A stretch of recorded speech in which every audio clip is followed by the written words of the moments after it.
Well, hello. Welcome to one of our Market Garden feature podcasts. We have ways of making you talk, and I'm speaking to you now from just outside the Hartenstein Hotel in Oosterbeek, which those of you know about the battle and those you don't, was the headquarters for 1st Airborne Division in the Battle of Arnhem, or ended up the headquarters. They put the headquarters there for a bit, and they were planning to move it, but of course then they got stuck and they couldn't. I've been here several times before. In fact, what we did a moment ago, and it's on my Twitter feed, I posed for a photo in the place where Roy Urquhart famously posed for his photo outside his headquarters, with the Pegasus pennant stood next to him, that his Batman then smuggled out when they swam across the river, or came back across the river. Anyway, I've been here several times before. Once when I was a kid with my dad in the mid-'80s, when I did an O-level history project about the Battle of Arnhem. So this thing's been with me a long time. Then I came here in 2004 when I made a TV programme here. And then I came back the next year because I wanted to actually be here rather than be filming a thing here where you don't get to actually take time and look at the things you want to look at. And then we're back now. The big change is there's a visitor centre here at the Hartenstein. They've put an annex on the side, obviously for handling the visitors, and it's got a gift shop. We have, to set the scene, you can hear pipes and drums in the background. Also, you might be able to hear, I'll direct the microphone towards it, but they're tens of thousands of feet away. The throb is the right word. It's a throb. A pair of Hercules, I think they're Hercules, C-130, that's what they look like from here, that have been circling round and round Oosterbeek, Arnhem and Rankum and Hilsum and all those names from the battle that you might know. They've been circling around since we got here about an hour and a half ago. I think they're rehearsing because there's a great big drop on Saturday of this week, I think, Saturday morning, loads of people parachuting. A notable thing about now is that you've got maroon beret soldiers from all over the world here who are all visiting. There's Americans, there's Italians, Dutch, all sorts of people from all over the world who are visiting, because this is one way or another, if you're a parachuting soldier, this is an iconic place to come, I guess. Interesting they come here and don't go to Normandy. Normandy's a success, this is the resounding failure, but there you go. When we drove here, we flew into Schiphol, and then we drove down around a great big Amsterdam ring road, past Utrecht, and then we came across the top of Holland, and because it's tiny Holland, that's the thing. It only took us an hour to get here from the airport, and a bit. And then we turned right off the main road for Oosterbeek. And as we were driving towards Oosterbeek, we realised that, in fact, we were in the middle of the battlefield, the woods and the Polish drop zone at Johannahova, where on the Tuesday, the 19th of September, and we're going to do a feature-length thing about the whole of Tuesday, where the 4th Parachute Brigade basically was destroyed in an attempt to push around the north of the town and break into the town and get to the bridge. And we realised, looking at the map on the sat-nav, that that's where we were. And you drive in through there, and then we came down to the village of Oosterbeek. And the thing about Oosterbeek is basically, there's new building here, obviously. It's 80 years ago, pretty much, 75 years ago. But the layout is essentially the same. When we turned right, and you turned right onto the main road that runs past the Hartenstein here, and there's the Shoornoord Hotel. And that's the edge of the perimeter where they ended up. And there's a very famous painting of the Arnhem battlefield of what was called the hotel. It's a very famous painting. And that's where the painting is. And then you drive up a little bit of hill, and then you're here at the Hartenstein, and then you drive another half kilometre, and you're out the other side of the perimeter.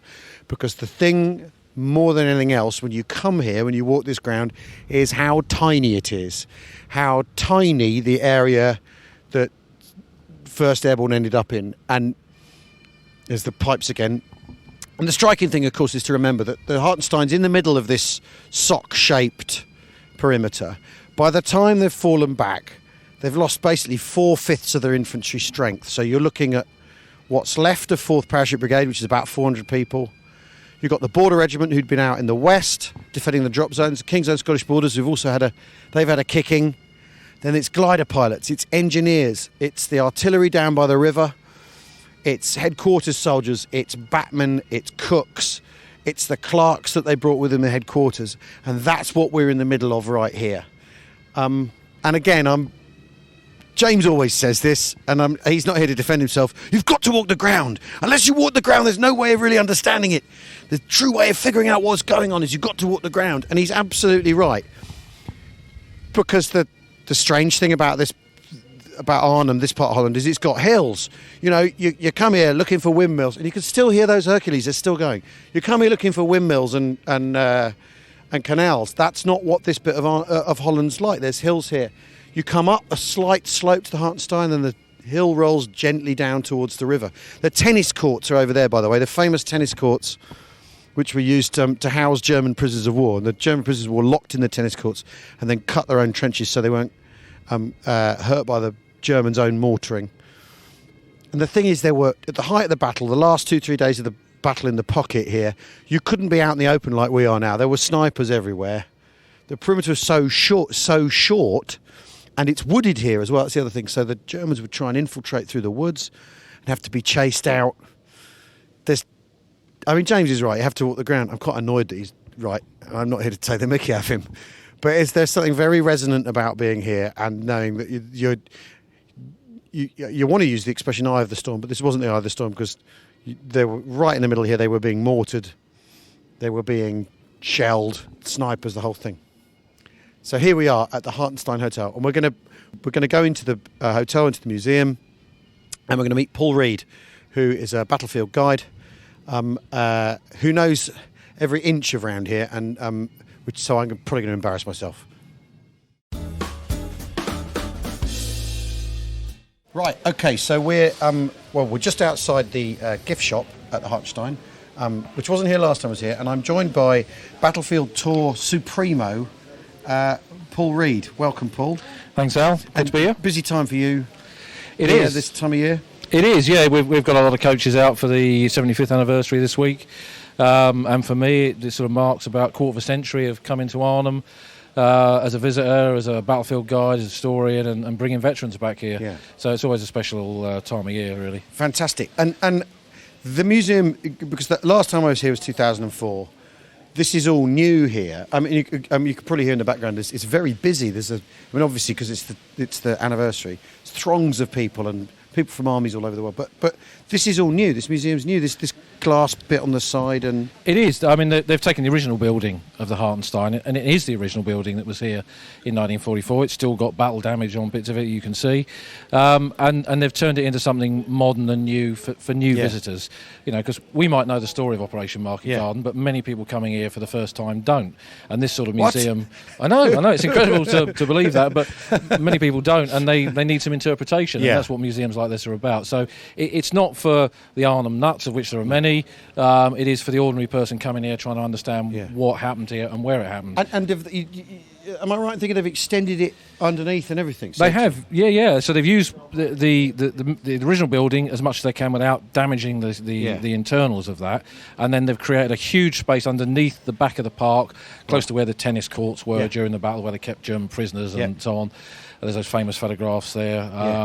And they've created a huge space to put additional reconstruction. So battlefield reconstruction, street scenes and all sorts of stuff. We should go and have a look then. Yeah. We can go in. We're going to go in. Let's go in. We've bought tickets. Don't panic. We're not just breezing in. Hey, we're a podcast. We've got to pass a different type of security now. Thank you. Hi. Hello. That way. Thanks for having us.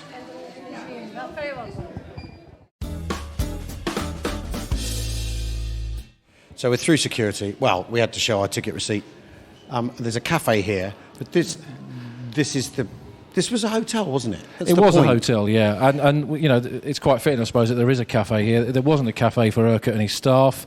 They had to make do with whatever material could be prepared on a Tommy cooker. Am I right in thinking that Oosterbeek was a sort of weekending place for Amsterdammers? So it was, yeah. It was because it's full of hotels, isn't it? Full of hotels. It was a posh middle class suburb, where a lot of people that had worked in some of the Dutch colonies had retired to and things like that. And it was quite a pleasant place with parks and so on to come to and spend a bit of time near the Lower Rhine. So it's quite well heeled here. Yes, it was. Because there are grand houses here and there are big hotels and stuff. So it's sort of like I'm trying to think of it. Is it like a kind of a Hampstead or something, like somewhere a bit posh? Yeah, where they Crouch End maybe, yeah. Where they were duking it out, okay. Yeah, that sort of place. Okay. But of course when they were looking at actually carrying out an operation here, any commander looks to a building. Generals are often criticised for taking over chateaus, but they need space for their staff. You need people to be able to carry out operational work, intelligence work, giving out orders. Exactly, yeah. So you need that space, and this was an obvious building to do that. This had been General Cussin's headquarters, hadn't it? That's right. So it had been a German headquarters, abandoned in the early stages of the operation when they weren't sure who was dropping where and where their enemy was. And as the operation moved into Arnhem, it was then taken over by 1st Airborne staff. Because we're 3-4 miles from the drop, couple of miles, 3 miles from the drop zones, that's right. From the first lift drop zones. Yeah, around Wolfhazer and up towards Ginkle. Right, yeah. okay. Because if you're listening to this is on our second day of podcasting, so the 18th. Yes. By the 18th, this had been invested as the 1st Airborne's headquarters, as an interim headquarters, because they were going to move into town once they'd taken a bridge, weren't they? Yes, because we're more than 24 hours into the battle, and things are not quite gone to plan. Not as many men had got to the bridge as anticipated. Very few people had got to the positions around Arnhem itself to actually set up the blocking points. They'd instead themselves been blocked by the Germans, who had reacted with Kampfgruppers, battle groups. Kraft and Spindler, importantly, Exactly, they'd reacted very quickly to that. But so what you've got is people coming up this road, going into Arnhem, because there's a road opposite outside the hotel. That's the Utrechtsweg out there. The Utrechtsweg, coming up the Utrechtsweg, feeding down into Arnhem. Yep.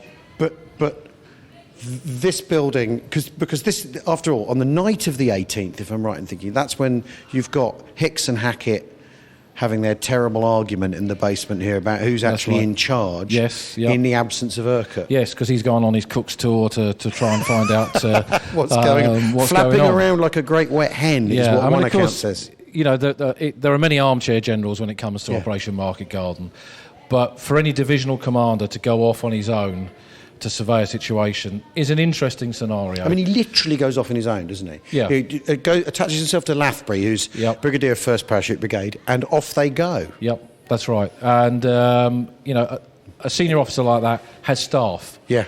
And his staff is charged with carrying out those sorts of duties. That's what you have brigade majors for, you have staff officers for, and so on.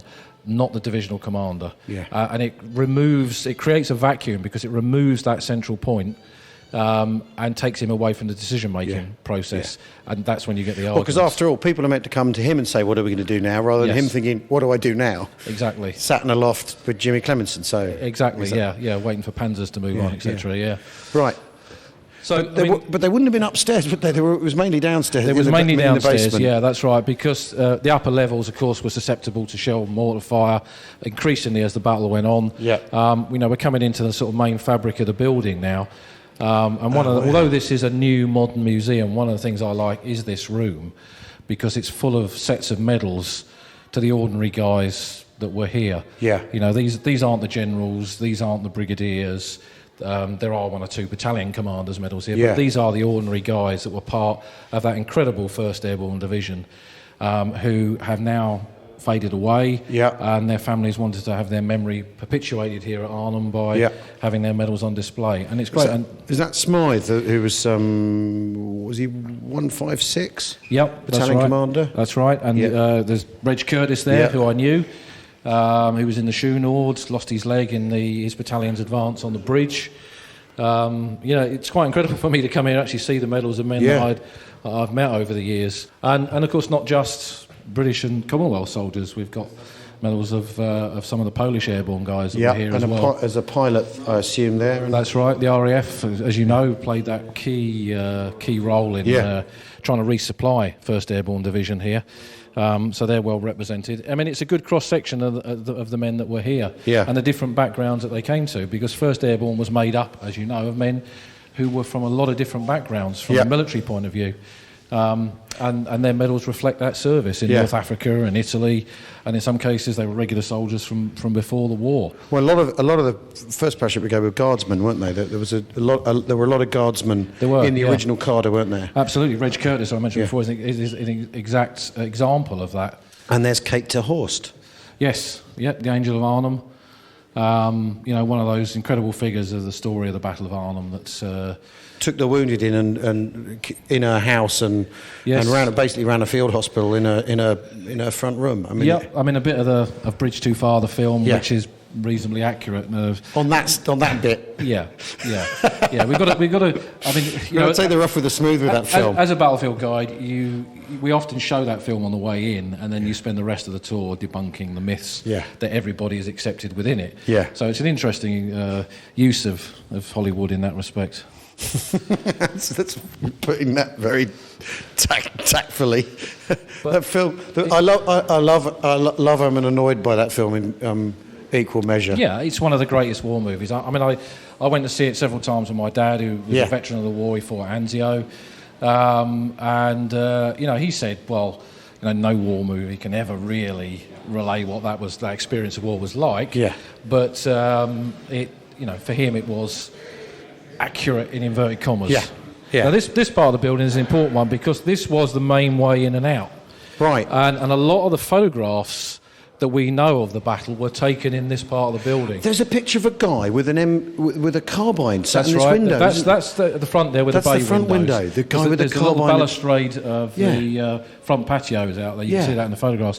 But there's lots taken here where you can see bits of this railing in the photographs. And there is a bullet hole in this railing if you look at it carefully. But there were lots of shots. There's a famous one of a stretcher group taking a casualty across this, where these airborne guys are sitting there now, taking across that bit of ground there. So this was an iconic point. This was the main point of entry. So they took an awful lot of pictures from here because you didn't want to go out there, did you? Because you get mortared or sniped at. Exactly. I mean, the people that were out there, particularly beyond where that cafe area is now, the only way they were out there was in foxholes. Yeah. Because they were being mortared and they were being shelled all the time. Yeah. Because that's the striking thing. I mean, when we got here, and I mentioned it earlier in the introduction to this edition, we turned right at the Schönerd, coming down from Johannhover and the railway crossing, and then we drove another minute that way, and you're out the other side of the perimeter. Yeah, it is very small. It's tiny, and how much of it's open as well. Because Exactly. I always, as a youngster, always had this impression that they were in buildings, but a lot of it was in open land and in woodland rather than built round strong points. The western end of the perimeter is up a road, isn't it? It is. There's buildings and houses. Yes. But the rest of it is, the bit I've walked this morning, which is the northern tip of it, that is very, very urban, shall we say. I think, shall we go down? Because that's where we've got the sort of street reconstructions.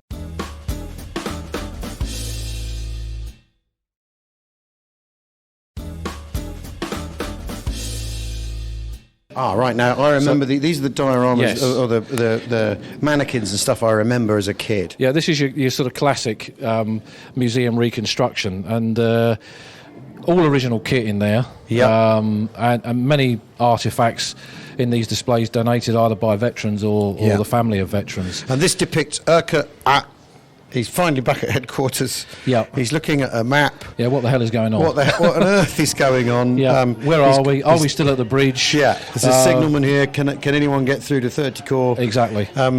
Can you raise the artillery net? What's working? Yeah. Who's where? Absolutely. And that was... They were asking the same questions all the time. Yeah. Right throughout the battle. Yeah. Because it is such a confusing state of affairs. And with the lack of the ability... I mean... You can understand his feeling that he needs to go off on this Cook's tour because he is frustrated by the fact that the communications network has broken down. Yep. And that they're not really knowing what's going on. On one level, men can talk to each other from platoon to platoon, in most cases from company to company, but once you get beyond that, it's a much more complex state of affairs. And it's not a case, as with the film, that they will work fine in the desert and so on. No. There's a lot of reasons for radio failure here. Well, and radio failure was an expectation as well, wasn't it? That they were expecting the kit to not really work. Yep. That's why Digby Tatham Waters uses a hunting horn. Yes. Uses hunting calls to manoeuvre his company because it's easier than bothering with the radio. Absolutely, and also you've got to preserve battery life. You don't know when you're going to be relieved. And they were expecting to be sort of a 9 mile egg shape if the operation succeeded, in which your radio net would have worked. Exactly. What they weren't expecting was the border regiment basically 10 miles from the bridge. and a campaign. And men scattered all over the place. And the fight through the town where what you couldn't do was set up a headquarters and have a radio and do it. That's right. Do things sort of tidily like you're on Salisbury Plain. And not the best environment to try and erect radio aerials, because many of these sets required quite substantial aerials to go with them to function properly. Yeah. And of course, in an area where you're under close combat with the enemy, you do that and you're advertising exactly where you are. So you're going to draw down. This was one of the lessons from Normandy. You put up a big whip aerial for a radio set. And everyone knows every where you mortar in the bocage is going to hit you. And the same was true. Was true here. But the thing is, I mean, the thing is though, I often think the radios, and you end up having to talk about it. Even if he'd been able to radio the bridge, Urquhart had been able to talk to the bridge, even if he'd been able to talk to 1 para and 3 para and coordinate their attack to the town by the museum, even if they'd been able to say, actually, let's drop the second lift, we're better off deploying the men guarding the battalions guarding the drop zone and pushing into the bridge, it wouldn't have made any difference. Because the German reaction is actually the thing here, far more than... Yes. Whether he can rearrange, basically, because you get into this battle 2 days into this battle. Once Urquhart emerges, he's rearranging the deck chairs on the Titanic a little, isn't he? It is. It's the splitting of that force early on. Yep. It is the destruction of the battalions that tried to carry on their orders to get to the bridge, and the remnants of those coming back. So you're left with a penny packet of what the division had once been. Well, most of your infantry strength expended. Yep. And you're lucky that you've got battalions like the 7th King's Own Scottish Borderers that have been largely guarding drop zones, which are pretty much at full strength, so you can bring them down into the perimeter. But the bulk of your key forces that you'd expected to carry out this operation have pretty much gone. They're pretty much blown. Well, because by the time Hackett emerges from the hollow in the woods, that's 150 guys left from his brigade? Yeah, it's staggering, the casualties to some of these units. And that's in 48 hours? Yeah. Straight? Yeah, exactly. Okay, let's move on, because there's a radio set talking to us. Yeah. It's Germany the calling. Is it the BBC or is it Germany? Is it Germany calling? I do not know. Yeah. So there's lots of different rooms in here showing different aspects, not just of... this is about a Dutch resistance, this floor, is how it's advertised, isn't it? It is, yeah. So this is about the experience of the war in Holland, which had gone from complete defeat with the Blitzkrieg in 1940 through to occupation, through to lots of Dutch people joining the Waffen-SS, through to resistance, through to the movement of the Dutch population, the Jewish Dutch population, to concentration camps. So it's an important part of the understanding of the overall picture. Yeah. Perhaps less so specifically for the Battle of Arnhem. Paddles. There's a paddle here on the wall. Used for crossing the Rhine during Operation Pegasus 1, which was the greatest, one of the escape, mass escape attempts after the battle. It was. I mean, these sort of things turn up. There's a friend of mine who's got a little private museum at Hetteren, just on the other side of the Lower Rhine, and he's got one of the paddles from the American crossing of the Waal. Oh, really? That turned up in someone's garage, and just quite incredible, really. Such an iconic, particularly again because of the film. Because of the film, yeah. It just sort of speaks volumes, an object like that.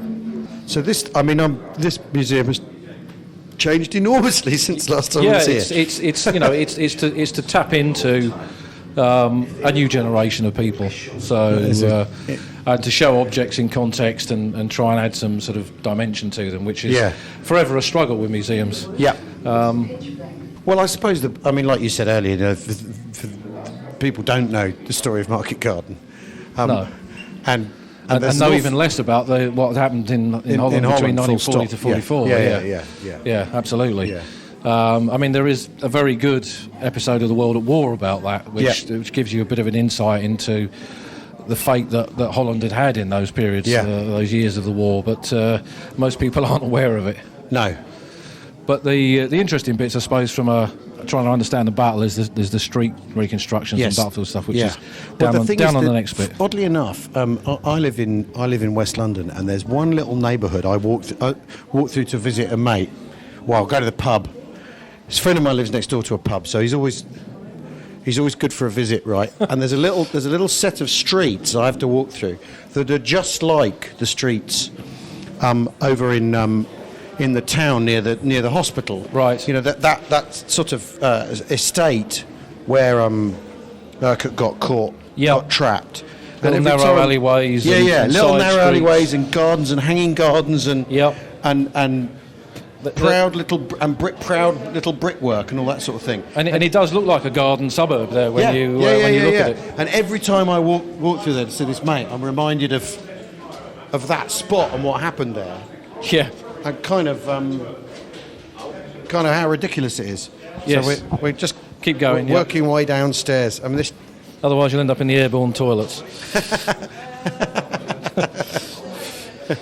There's a notion, an airborne toilet. Yeah. So it says airborne experience in. Yeah. So it takes you through from a point where they're looking at the drop. They hear about what it was like to come in by glider and horrible. Yep. I mean, over the years of bringing veterans here, they said that once that tug cable was released, there was the sort of silence. The engines were getting further and further away, and the whooshing noise of the air as the glider went down. So we're in a reconstruction of a Horsa glider, which was the main type of glider that was used here at Arnhem to bring in platoons of men, and 6-pounder anti-tank guns. Yep, jeeps, trailers. 75mm pack howitzer as well. That's right. Yep. Medical supplies. Yep. Basically, engineering kit, explosives. Absolutely everything. A division, because that's the thing about 6th Airborne Division is it's not just infantry strength. It's supposedly a 360-degree fighting machine, isn't it? Yeah, it's a self-sustaining body, really, because it's going to be dropped behind enemy lines. Paratroopers are there to be surrounded, really. Yeah. So they need to be able to resupply themselves, feed themselves, give themselves their own protection from artillery and mortars and heavy machine guns, and then have different types of units to carry out different tasks. Infantry, engineers, and then when there's casualties you need medical personnel. And when you look at I know you're going to go there to the Arnhem Cemetery. There's lots of cap badges in there. It's not all parachute regiment. No. And it really gives you an insight into what the makeup of 1st Airborne Division was about. And that's a mark also of how the battle went, because loads of people who didn't really come here to do the frontline fighting ended up having to do that. And glider pilots are the same, because if you look at what they did on D-Day, which was a very successful airborne operation, they dropped, the objectives were taken, the enemy was pushed back, and the glider pilots, although in some cases did contribute to some of the actions, not in such a big way, were taken back by landing craft back to the UK. Whereas here, there was no way out once they were here. And the glider pilot regiment... 1,500 glider pilots? Yeah, it was a staggering number. And they formed their own part of the Oosterbeek perimeter because they'd not been sent to the bridge. They'd not been sent to try and get through the blocking areas. Again, they'd been largely in the area around the drop zone. So when it came to forming this defensive perimeter, you had these fully trained soldiers. 'Cause they're not just pilots. Many of these guys had served in action in infantry units or in other types of army unit. But so they were experienced soldiers. They were brought in and they formed an absolutely vital part of the defence. Almost a brigade's worth of infantry in effect. Now, what we have here is we have a diorama of a jeep, a trailer, and a Bofors anti-aircraft gun. And it's not a Bofors. No, it's I've got him. Erkelon. Yes, Erlikon. Yeah. Yeah, and this is in fact this is one of the famous Arnhem photos, isn't it? Of it is. People leaving the landing coming zone, off the landing zone, and they've replicated it here because the thing is, there's only so many photos. Yes, and there is. I've poured over them over the years. I've seen them all. And if you look at the jeeps, these are modified jeeps to be able to get in the Horsa, because they have to take things like the bumpers off and to create. Make them lighter, narrower. Exactly, to fill the space without damaging the space by getting them in there. And then you have to obviously be able to get them out again afterwards. And that would be the tail would come off, you'd drive them out. That's right, There's lugs on the central bit of the glider, so you can pull the thing apart, and there's a ramp to get the heavy vehicles off. That picture there, am I right in thinking that's... That is the Utrechtsweg going. That's the Utrechtsweg, so the road just outside this hotel. It is further down, Further down, on their way into Arnhem. And that's right. Who is that? Is that it's the Staffordshires, that's right, So they're glider-borne soldiers, so they're more heavy equipment. There's more of them as well. Their infantry companies are are ahead of this column, because this is the support company. So this is the 6-pounders. There's men who were part of the mortar platoons in there, and the heavy machine guns. So this is all coming in. This is one of the famous Arnhem These are some of the iconic images. We have some of the iconic images. The guys in this foxhole here. So these are men from the parachute regiment, dug in not far from where we are now, in the early stages of the building of this perimeter. because they didn't suddenly just build a defensive position. There'd been no plan for that. No. They had to come up with it. And men had dug in because soldiers are very good at digging in when they're under fire. Yeah. And these guys had started to do that. So it was joining all those bits up to make it a coherent defensive line. And to not get cut off at the bottom, because that, Yes. after all, is the vulnerability is if you're cut That's away right. from the river. You need to keep your backside on the Rhine, because if you don't, the enemy will cut you off, and then you really are surrounded, and Right, your chances now. of anybody, let alone 30 Corps, getting to you is almost non-existent. Now, here we have a street scene, and there's a 6-pounder here in the corner, which has just gone off. Yes. A ruined car, and I expect... Yeah, there's some Germans the other end of this. There's some space. Germans, yeah. There's lights. You can hear it. You can hear. You can, and what it does, it gives you an insight into exactly what we were talking about before, which is that urban environment in which most men at Arnhem fought. Yeah. Because they were fighting in these streets, and it gives you, it's a fictionalised example of it, but it gives you a bit of an idea behind it. And there, inevitably, a clip of a bridge too far. Yeah, and I think you just fired a Piat as well. Just for you. Just for me. So, and this, this type of house that we're in, this reconstructed one, this is typical of the houses that were here. I mean, being a bit of an inquisitive so-and-so over the years, when you come here, you talk to Dutch people in some of the houses that are key to the perimeter. And they're so nice and so kind here. They often invite you in. Yeah. And you go in and you get a sense of what it must have been like by going in there, how small some of these rooms were. Yeah. And when we talk about this mouse holing going from room to room, we're talking about tiny spaces here. Yeah. We're not talking about Buckingham Palace. These are tiny little houses with tiny little rooms, and the men are fighting from room to room. It's quite incredible. Yeah. Yeah. So they got a flak, 20mm flak, of which the Germans used a lot here. Yes, they did. Not just to try and fire at the Dakotas, but in the ground roll. I mean, those things were deadly. And they were in the brickworks opposite the embankment by the museum, where the road goes down to just an embankment. The two roads come down to just the embankment, and there's no cover. There's no cover. And that's where 1st Parachute Brigade, apart from the bits that have got to the bridge, came unstuck, and then the South Staffs, and then that's right. I mean, those 20mm anti-aircraft guns being used in a ground roll were absolutely deadly. Yeah. I mean, they caused... And in the north, in the woods as well. In four para brigades attempt to get up north of the town above the railway line. That's right. So we're in the trenches now. I mean, this is symbolising the way that men dug in around the Hartenstein, and there's a wartime Hartenstein as it was image of the building as it was in 1944. It wasn't trenches like the Great War. No. But these men were trained to dig firing positions and foxholes, mortar pits, machine gun positions, and we're getting a better sense of that now as we come round. We've got a mortar pit here, and then the footage of these guys firing. Corp Tierney, that's right. Yeah, he's firing his mortar there. The most famous mortar team of the Second World War. Yeah. And incredibly, the little tiny depression that was that foxhole for that mortar is still marked to this day. Really? Yeah, there's a little panel in front of it saying you're at Corporal Tierney's foxhole. No.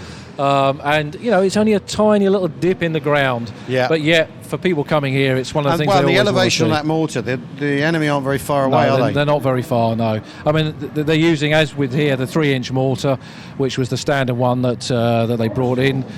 You could put quite a few bombs from that in the air before the first one hit. It was a very good weapon. Yeah. But of course, you could only bring in limited ammunition because the ammunition for this was much heavier than small arms ammunition. Yeah. So you were limited, and this was often one of the first things that began to run out. Yeah. Because in this sort of fighting, that type of weapon was very important. That's the 6th Airborne, in their report of what happened to them in Normandy. One of the first things to say, you're going to run out of mortar ammunition. Yeah, absolutely. You're just going to burn it up, and you're never going to have enough. Yeah, and this is a 75mm pack howitzer. Of the type that was issued to British Airborne forces. Again, a very good weapon, a very good rate of fire. It performed incredibly here. It was a very important... The artillery side of Arnhem, I don't think is discussed enough, to be honest. No, it isn't, is it? Because the net stayed open. Because I remember talking to Tony Hibbert a long time ago about how on the night of the 17th, someone managed to drive back here and collect batteries and go back to the bridge.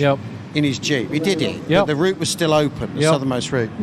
And because of that, the artillery radio net stayed open, Yep. and Frost was able to rely on He fire from He this was able battery. to cool down fire from this Yeah. unit. Yeah, that's right. And that was really vitally important. And at the end of the operation, once they decide they're going to have the collapsing bag, Yeah. and they're going to try and get as many people across the Rhine as possible, not just their own artillery, which was running incredibly short of ammo by then, but 30 Corps artillery providing that vital screen Yeah. was the key element of success in the final phase of evacuation. Yeah. I mean, the Brits have got this thing about the most successful part of a battle is the way we get away from it. Yeah. You know, Gallipoli in the First Yeah, World War, yeah. Dunkirk in the early part Yeah. of the Second World War, and then the end of Operation Yeah. Market Garden. Well, which the evacuation, which Urquhart based on what he knew about Gallipoli.